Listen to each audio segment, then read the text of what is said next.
মধ্যরাতে রাস্তায় এক মাদ্রাসা ছাত্রকে উদ্ধার করে পরিবারের কাছে নিরাপদে ফিরিয়ে দিয়ে প্রশংসায় ভাসছেন মাই টিভির বিশেষ প্রতিনিধি ইউসুফ আলী। শিশুটিকে নিরাপদে ফিরে পেয়ে স্বস্তির নিঃশ্বাস ফেলেছেন পরিবারের সদস্যরা। ইউসুফ আলীর এমন উদারতা যেন মানবতাকে বাঁচিয়ে রাখবে যুগ যুগ ধরে। ভাল লাগতেছিল না, মনে চাইতেছিল কি বাসায় যাবো। তারপরে গিয়া উন থেকে আবার বাইরে গেলাম। বাইরে যাওয়ার পর স্টাফ কোয়ার্টারে ব্রিজ আছে, ব্রিজের উপরে বসেছিলাম। তারপরে একটা আঙ্কেল আসলো, বাইক নিয়ে আসলো। তারপর আমাকে বললো কি কোন থেকে আসছো, কোথা থেকে আসছো জিজ্ঞাসা করলো। তারপর আমি সব কইলাম। তারপর আমার সাথে বাসা যাইবা, আমি বলছি হ্যাঁ যাবো। আমাকে নিয়ে গেল, নাস্তা করাইলো, তা ঘুমাইলাম। তারপরে সকালে উঠে অফিস আসলো, বাইক দিয়া বাইকে ঘুরলাম। তারপরে অফিস আনতে গিয়া গাড়ি দিয়া একটা হোটেলে নিয়ে গেল। সকালে নাস্তা করলাম, তারপরে দুপুরে খাবার খেলাম। কাউকে কিছু না বলে মাদ্রাসা থেকে বের হয়ে বাসার উদ্দেশ্যে রওনা দেয় 10 বছরের শিশু আবদুল্লাহ। পথিমধ্যে রাত হয়ে যাওয়ায় ঢাকা সিলেট মহাসড়কের স্টাফ কোয়ার্টার এলাকায় ডিভাইডারের মাঝখানে বসে থাকে অসহায়ের মতো। মধ্যরাত 1টার সময় রাস্তা দিয়ে যাওয়ার সময় শিশু আবদুল্লার দিকে চোখ পড়ে সাংবাদিক ইউসুফ আলীর। গাড়ি থামিয়ে আলাপচারিতার এক পর্যায়ে শিশুটিকে নিজের বাসায় নিয়ে যান এবং পরিবারের সাথে যোগাযোগের চেষ্টা করেন। শুক্রবার আমার সাপ্তাহিক ছুটি থাকে, তো ছুটির দিনে আমি সোনারগাঁয়ে গিয়েছিলাম ঘুরতে। রাতে আসছিলাম, তখন বাজে রাত 1টার সময় দেখি যে ঢাকা সিলেট মহাসড়কের 2 রাস্তার মাঝখানে যে ডিভাইডার থাকে, ওই ডিভাইডারের মাঝখানে আবদুল্লাহ বসে আছে। তো আমার মোটরসাইকেল চলতেছিল প্রায় 80 কিলোমিটার গতিতে। তো আমার কীভাবে চোখটা যেন ওর দিকে গেল। যাওয়ার পর আমি মোটরসাইকেল থামিয়ে আবার পিছনের দিকে ব্যাক করলাম। ব্যাক করে দেখলাম যে কী কারণে এত রাত্র করে এই ছেলেটা বসে আছে। তারপর তার সঙ্গে কথা বললাম। কথা বলার পর জানলাম যে সে একটা মাদ্রাসায় পড়াশোনা করে। এরপর জানতে চাইলাম ঘটনাটা কি। তারপর সে ঘটনা বললো আর কি যে আমি যেখানে মাদ্রাসায় পড়াশোনা করি ওই মাদ্রাসায় যাওয়ার কথা ছিল বিকেলে। আমি যেতে যেতে রাত হয়ে গেছে, গেট লাগিয়ে দিয়েছে, এই জন্য আমি ওখানে পৌঁছাতে পারিনি, যার জন্য আমি এখানে বসে আছি। সকালে আমি আবার মাদ্রাসায় যাব।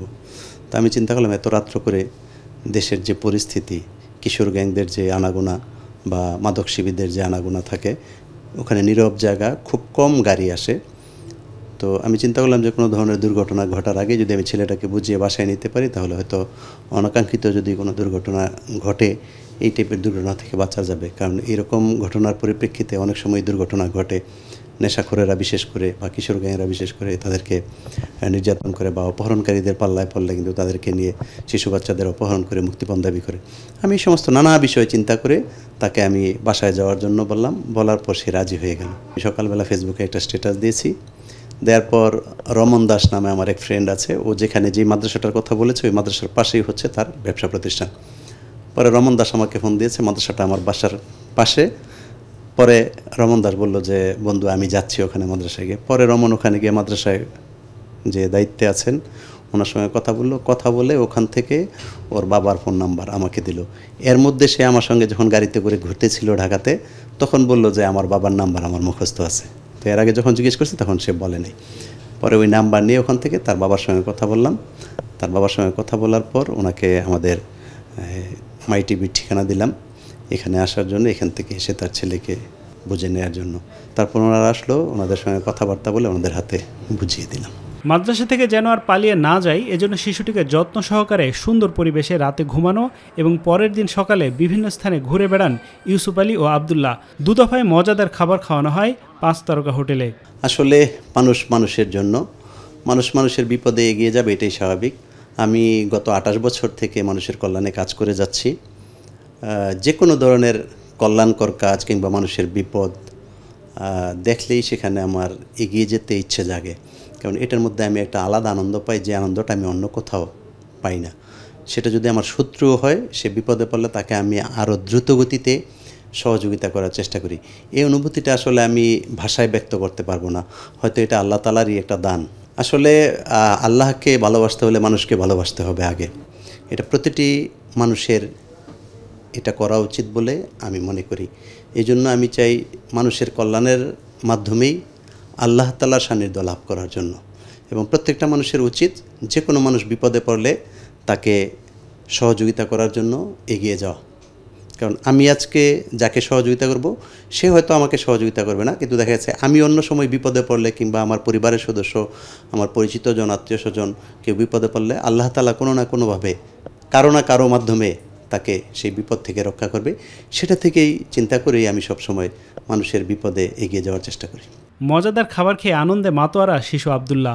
রাত্রে বাসায় গেলাম, তারপরে গরু গোস্ত দিয়ে হাত দিল, খায়া এসিতে ঘুমাইলাম। তারপরে সকালে অনেকক্ষণ ডাক দিতেছে, উঠি নাই।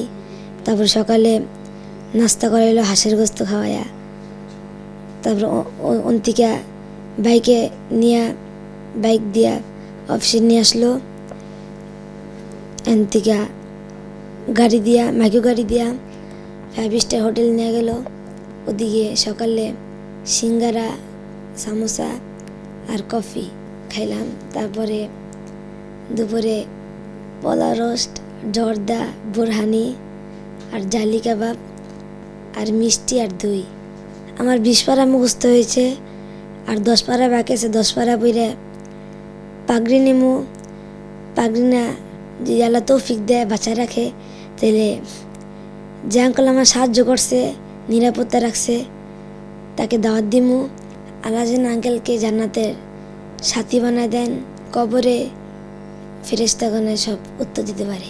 আব্দুল্লাহর পিতা মাদ্রাসা শিক্ষক আব্দুল মতিন ফোনে হারানো ছেলের সন্ধান পেয়ে খুশিতে আত্মহারা। কৃতজ্ঞতা প্রকাশ করেন বেসরকারি স্যাটেলাইট চ্যানেল মাই টিভি ও সাংবাদিক ইউসুফ আলীর প্রতি।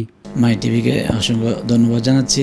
ওই সময় 10:11 বাজে, তখন আমার একটা নাম্বার আসলো, যে বললো যে আব্দুল্লাহ আপনার কী হয়? আমি আমার ছেলে নাম আব্দুল্লাহ,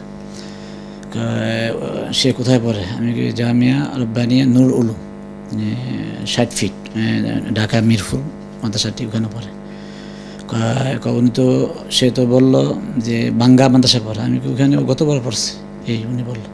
তো আমাকে বললো আপনি মাই টিভি অফিসে আসেন আর একে নিয়ে যান। আমি তো কালকা থেকে শোনার পরে আমি তো টেনশন তো অবশ্যই, কারণ এটা টেনশন না, এটা মানে খুব খারাপ লাগতে আছে। আমি সে কোথায় গেল, কোনো আত্মীয় স্বজন তো এখন আমাকে ফোন আসে না।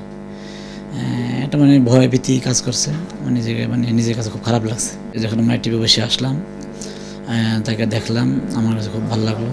ভাই আমি ওনাকে কি দিয়ে ধন্যবাদ দিলে ছোটো হয়ে যায়। আমি যে ইউসুফ, পুরো নাম ইউসুফ, যে মাই টিভি সাংবাদিক, যেহেতু উনি আমার ছেলেকে ওনার হেফাজতে ছিল আল্লাহর রহমতে, তা আল্লাহর কাছে দোয়া করি আল্লাহ যেন ওনাকে দীর্ঘ হায়াত দান করে, ওনার কাজের মধ্যে সব কিছুর মধ্যে আল্লাহ বারাকাত দান করে, আল্লাহ ওনাকে সব কিছুর থেকে আল্লাহ যেন হেফাজত করে, বালা মুসিবত থেকে, কঠিন আফত বিপদ থেকে, এবং তার রুজি রোজগারে আল্লাহ যেন তার বরকত দান করে। এই দোয়া করি সবসময়, দুনিয়া এবং আখিরাতের কল্যাণ চাই। রব্বানা আতিনা ফিদ দুনিয়া হাসানা ওয়া ফিল আখিরাতি হাসানা ওয়া কিনা আযাবান নার। আমাদের সকলের জন্য দোয়া করি। সবাইকে অশেষ ধন্যবাদ জানাচ্ছি। আদরের নাতিকে কাছে পেয়ে আবেগ আপ্লুত আব্দুল্লাহর নানা প্রাণ ভরে দোয়া করেছেন মানবিক সাংবাদিক ইউসুফ আলীর প্রতি। আমার তো ঈদ আর কি অনুভূতি, তার চেয়ে বেশি অনুভূতি আমার খুশি লাগছে আমার কাছে। এই খুশিটা যে এর মাধ্যমে এটা হয়েছে, আল্লাহ পাক তার দুনিয়াতে খুশি করেন, আখিরাতে খুশি করেন, এবং তাকে আল্লাহ পাক এই হাফেজ দেখে কালকে কিয়ামতের ময়দানে আল্লাহ পাক পাগড়ি পরাইবেন, জান্নাত দিবেন। আল্লাহ পাকের ওয়াদা। তখন জিজ্ঞাসা করবে তোমাকে কে কি উপকার করছিল, তাতে এই কথাটা উল্লেখ হবে, যাও তো এর বিনিময়ে তোমাকে জান্নাত দিয়ে দিলাম। এটা নাজাতের জরিয়া হয়ে গেছে যেই ভাই এই কাজটা করছে। এই জন্য আল্লাহ পাক আপনারাও এটার মধ্যে ছিলেন, আপনাদেরও আল্লাহ পাক কামিয়াবি দান করেন দুনিয়া ও আখিরাতে। আল্লাহ পাক আমাদের ভুল ত্রুটিকে মাফ করেন। সুবহানাল্লাহি ওয়া বিহামদিহি, সুবহানাকা আল্লাহুম্মা ওয়া বিহামদিকা। আফজাল হোসেন, মাই টিভি, ঢাকা।